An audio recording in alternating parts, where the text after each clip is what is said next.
ఇంకా వాళ్ళ కూతురు అల్లుడు బిడ్డ కొడుకు. మీరు ఈ మధ్య రీసెంట్ గా ఎప్పుడన్నా వచ్చారా? ఈ రోజు నిన్న కాకుండా ఈ మధ్య ఈ రోజే వచ్చిన సార్. నేను అసలు ఇక్కడ ఎక్కువ రానే రాను. ఫోన్ లో మాట్లాడతారా? ఎప్పుడు మాట్లాడుతారు? ఫోన్ లో కూడా వాళ్ళు మాట్లాడతారు, నేను అంత లేదు. వాళ్ళకి ఏమన్నా అప్పులు అట్లా ఏమన్నా ఉన్నాయా? ఎవరన్నా ఇంటికి వచ్చి మరి ఇంటికి వచ్చి అడిగేటట్లా లేరు అప్పులలో.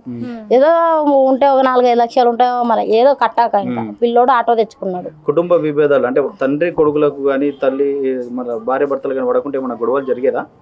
మా నాయన అయితే తాగుతుండే, అప్పుడప్పుడు అరుస్తుండే, అంతే పని చేసుకోరానే అరుస్తుండే అంతే. కాకపోతే ఎవరికి గొడవకోకుండ్రి, గొడవ పడుతుండ్రి, అప్పుడే ఒక నిమిషానికి మళ్ళీ వచ్చి కలిసిపోతుండ్రి. బాగానే ఉంటుండ్రి. ఇప్పుడు చనిపోయిన అన్నిలు వాళ్ళ భార్య కూడా మంచిగా ఉంటుండ్రి. అందరు పనికి పొద్దున్న లేస్తే అసలు ఇక్కడ ఎవరు ఉండేదే లేదు. మొత్తం ఈ బస్సులకి ఇళ్ళ పనికి లేబర్ పని చేస్తారు. ఏమో మేడం మాకు అంత తెలియదు. లోపల ఏం జరిగిందో ఏమో తెలియదు. ఇంకా గొల్లెం పెట్టుకున్నారు. మనకి చుట్టుపక్కల ఎవరు అనుమానించడానికి గొల్లెం ఉంది.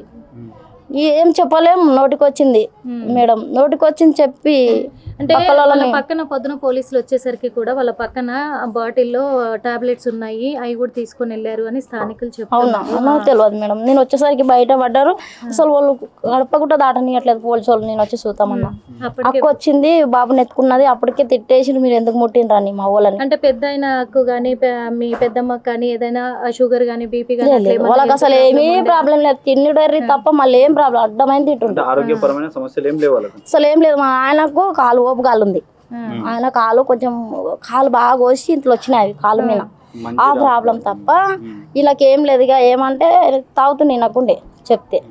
ఇక ఈ పిల్లలు అయితే బతుకుదామని వచ్చిండ్రు, వాచ్మెన్ ఎత్తుకుందామని వచ్చిండ్రు.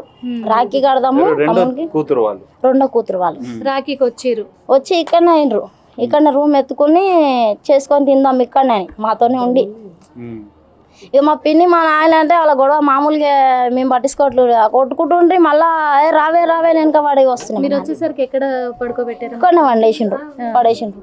మేము 8 గంటలకు వచ్చినాము. మా ఆయన వాళ్ళు వచ్చి తీసి బయట వేసిండ్రు. అంతే మేడం. బట్టల మీద ఏమన్నా తాగిన పడినట్టు ఏమన్నా మరకలు అవి ఏమన్నా ఉన్నాయా? ఊళ్ళు అసలు ముట్టనియట్లేదు, చూడనియట్లేదు సార్. చూస్తే నార్మల్ గా బట్టల మీద వామిటింగ్ అంతే ఉంది. చాలా మంది 5గురు వామిటింగ్ చేసుకున్నారు. మా చిన్నమ్మ చీర మొత్తం వామిటింగ్ ఉంది. మా చెల్లి చేసుకున్నట్టుంది. వాళ్ళ ముగ్గురు మీద ఏం పడలేదు. మరి ఆ బాబు మీద ఏం లేదు. చిన్న ఆయన మా మరిది గారు ఏం లేదు వాళ్ళ మీద. వీళ్ళు ముగ్గురు అయితే వామిటింగ్ చేసుకున్నారు. లోపలికి వెళ్ళి మీరు చూసారు అంటే నార్మల్ గా మనం పడుకునేటప్పుడు ఎట్లయితే బట్టలు వేసుకొని కింద పడుకుంటాం అట్లనే పడుకున్నారు. ఇక్కడికక్కడ వాళ్ళు వెళ్ళలేదు సార్, లోపలికి వెళ్ళలేదు. నేను వాళ్ళు బయట వేసిన తర్వాతనే వచ్చిన. అయినా ఇంకా టచ్ చేయని వెళ్ళారు కాబట్టి ముట్టలేదు, వెళ్ళలేదు. మా ఆయన ఎల్లకు తిడుతుండ్రు అన్నాడు. ఆయనని ముట్టిన తీసుకొచ్చి బయట వేసినాం, తిట్టిండ్రంట సారోళ్ళు. ఇంకా వెళ్ళలేరు భయపడి. మేము దూరం నుంచి ఏడ్చినాం. వాళ్ళని టచ్ కూడా చేయలేము మేడం. ఎట్లమ్మా ఇప్పుడు అక్కడ పోస్ట్ మార్టం అయిపోగానే ఇంటికి తీసుకెళ్ళి మీరు కూడా వెళ్తున్నారా? ఊరు వెళ్తాం సార్. వెళ్ళలేదు, వద్దంటారు మా వాళ్ళ పిల్లలు చిన్నగా. నాకు ముగ్గురు చిన్న ఇంటికి వెళ్ళంటుండ్రు మా ఆయన. రేపు సేడం తీసుకెళ్తాం. అవును సార్, అక్కడ తీసుకెళ్తాం. ఈ అబ్బాయి ఎక్కడి వరకు వచ్చినట్టు? వీళ్ళ కుమారుడు 4 అవుతుంది అని చెప్పిండు వాడు. ఈ రోజు సాయంత్రం ఈ రోజే ఎక్కినట్టుండు. ఇప్పుడు సండే పోయిండు. ఏం పని మీద వెళ్ళుండొచ్చు అంటే అక్కడికి? ఎవరిదో ఫ్రెండ్స్ది గృహప్రవేశం అంట. ఆటో నడిపిస్తాడు కదా, తీసుకెళ్ళిండ్రు. సండే రోజు వెళ్ళిండు. వానికి ఇప్పుడు తెలిసింది వస్తుండు. మధ్యలో లాంగ్ కదా సార్ ఆంధ్ర. ఇంకా అంతకు తప్ప మాకేం తెలియదు సార్. లోపల వాళ్ళు ఏం చేసుకొని చనిపోయింది తెలియదు, ఏమైంది తెలియదు, ఏం తిన్నారో తెలియదు, తిండి గురించి తెలియదు, ఏం గురించి. రోజు పొద్దున్న లేస్తే మా కాళ్ళే ఉంటారు, మాతోనే ఉంటారు. ఎప్పుడు చూసినా మేము ఇంకా లేవన్నా లేవో వాళ్ళు వచ్చేసి మమ్మల్ని లేకొడతారు. మా నాయన లేవండి ఎంతసేపు అనుకుంటారు, పనికోవా మా నాయన అయితే. తాను చేసుకునేది ఎక్కడన్నా ఉండని మా గురించి బాగా ఆలోచిస్తుండే. పని చేసుకోరి. ఇప్పుడు వీళ్ళు బిడ్డ అల్లుడు వచ్చిండని అతను చేసుకో తినమని భలే కంగారు. చేయండి కష్టం కూర్చొనియకుండే చేసుకుంటే వస్తుంది. చేసుకోవాలి, మనం చేసుకుని వచ్చినాము. ఒకరోజు చేసుకోకపోతే కిరాయి ఎట్లా వెళ్తుంది అది చెప్తుండే మా నాయన. చెప్తుండే మా నాయన. మా చెల్లి అయితే ఇల్లుల పని 2 ఇల్లు పట్టుకున్నది. ఈ మధ్య పట్టించినాం మేమే.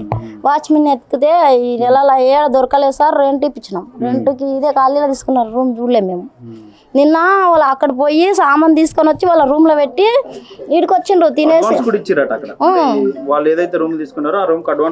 ఇచ్చి మూటలు అట్లే దించేసి ఇక ఈయన నైట్ పూర్తికి అలసిపోయినరు అటు ఇటు తిరగంగా ఆడ సామాన్ సర్దుకొచ్చిండ్రు మళ్ళీ వర్షం ఒకటి వచ్చేసి అలసిపోయి రూమ్లో ఈరోజు సర్దుకుందామని వచ్చేసిండ్రు. వచ్చేసి తినేసి పండుకుందామని వండిండ్రు. 11 అయిందంట నైటు 11:30. అప్పుడు మా పిన్నికి కొంచెం జ్వరం జలుబు కొంచెం అయితే కళ్ళు తిరుగుతున్నాయమ్మా అని ఫోన్ చేసిందంట ఇలా మమ్మీకి. అయితే ఆయన అనిల్ ఫోన్ చేసిండు. ఇప్పుడు చనిపోయిన వాళ్ళ సొంత మన్మరాలే, పెద్ద అమ్మాయి కూతురు. అయితే వచ్చేసి ఆ అక్కకు ఫోన్ చేసిండు అనిల్, వద్దా కొంచెం రావా మీ అమ్మ కళ్ళు తిరుగుతున్నాయంట అని అంటే వచ్చేసిండు. ఆ అక్క వచ్చింది. అక్క వచ్చి చూసేసరికి అందరు లేచి కూర్చున్నారంట. అందరు మాట్లాడారు, బుడ్డంతా సార్లు వేసిండ్రు. మీరు కూడా ఇప్పుడు అంటే ఏం అంటే తెలియలేని పరిస్థితి, అంటే వాళ్ళు కావాలని చనిపోయారా లేదంటే తెలియలేని పరిస్థితి తెలియదు సార్. తెలియదు పొద్దున్నే వచ్చేసిన నేను పెద్దగా రాను. పిల్లలు స్కూల్కి వెళ్తారు, అడవుడు ఉంటుంది నాకు పొద్దున. నేను ఎవరి ఇంట్లోకి వెళ్ళాను. వీళ్ళు వస్తేనే మాట్లాడతా, లేకపోతే లేదు. ఫోన్లు కూడా ఎక్కువ మాట్లాడము. వీళ్ళే అక్కడికి వస్తారు పొద్దున సాయంత్రం ఎప్పుడు ఖాళీలే ఉంటారు. పండుకునికే తప్ప ఏంటికి రాడు వీళ్ళకి. పండుకునికి వచ్చి నైట్ ఏమైందో మాకు అస్సలే తెలియదు. అయినా వాళ్ళకి ఏమైందో మాకు తెలియదు అసలు. నైట్ పూటనే ఏం జరిగిందో తెలియదు సార్. 11-12 గంటల వరకు బాగానే ఉండరు. వాళ్ళు ఎప్పుడు తిన్నారో తెలియదు, ఎప్పుడు వండినరో తెలియదు. అడగలేదంట వచ్చి. ఆ పెన్సిల్ అవి చూసి మంది అంటుండ్రు, మళ్ళీ తిన్నారని అంటుండ్రు. అవి చూసి పొయ్యి మీద ఉన్నాయంట. అంటే వాళ్ళు ఏదైనా ఇబ్బందులు అంటే కుటుంబానికి సంబంధించిన విభేదాలు, ఆర్థిక సంబంధించిన ఇబ్బందులు ఉంటే వాళ్ళు చనిపోయేంత పెరిగి వాళ్ళేనా వాళ్ళు? కాదు అస్సలు కాదు. మా చెల్లి అయితే అందరూ పని చేసుకుంటారు కాబట్టి ఆర్థిక ఇబ్బందులు వచ్చినా కానీ ఇంకా జమ చేసుకుని కట్టేది కట్టుతామన్న ధైర్యం చనిపోయేంత పిరికోళ్ళు కాదు సార్. కాదు, మా చెల్లి అస్సలు పిరికిది కాదు. వాళ్ళ ఆయన తాగిన కానీ నన్ను వదిలేసి పోయినా పర్లేదు, నా కొడుకుని బతుకుతా అన్నంత ధైర్యం మా చెల్లికి కవికి. నువ్వు పోయినా పర్లేదు. దెబ్బలు ఆడి మరీ ఏర్పడి వచ్చేసిండ్రు వాళ్ళు హైదరాబాద్ బతకడానికి. ఊర్లో మాకు ఇచ్చేయండి, మేము హైదరాబాద్ పోయి బతుకుతామని మందిలో ఏర్పడి వచ్చేసిండ్రు వాళ్ళు. వచ్చేసి ఆల్విన్ అక్కడ ఉంటుంది, అక్కడ ఉంటే పనులు దొరకకపోతే ఇంకా వచ్చేసిండ్రు కదా సార్, చేసుకోవాలి కదా అని ఇక్కడ రాండి అని చెప్తే వచ్చిండ్రు. మేస్త్రి దగ్గర పని కూడా ఎతికినాం, రూమ్ ఎతికి పెట్టినాం. ఈ రోజు పని చేసుకోవాలనే తెచ్చుకున్నారు వాళ్ళు.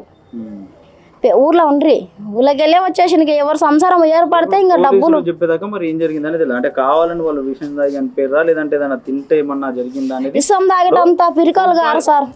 ఫుడ్ పాయిజన్ అంటేనేమో కూరకు మాంసానికి సంబంధించిన బయటపడతాయి. నిజంగా ఏదైనా ఆత్మహత్య అంటే కావాలని వాళ్ళు చనిపోయారంటే గిట్ట మెడికల్ అంటే కెమికల్ కి సంబంధించిన పదార్థాలు వాళ్ళు తీసుకున్నారు కాబట్టి అట్లా బయటపడతాయి. అప్పటిదాకా మనకు తెలియదు సార్, ఏం చెప్పడానికి తెలియదు. ఇంకా ఆ పిల్లోడికి ఏమైందో పిల్లోందే మాకు కొంచెం బాధ అనిపిస్తుంది.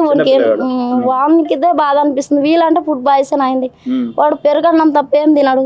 నిన్న ఏం పెట్టిందో మరి మా చెల్లి.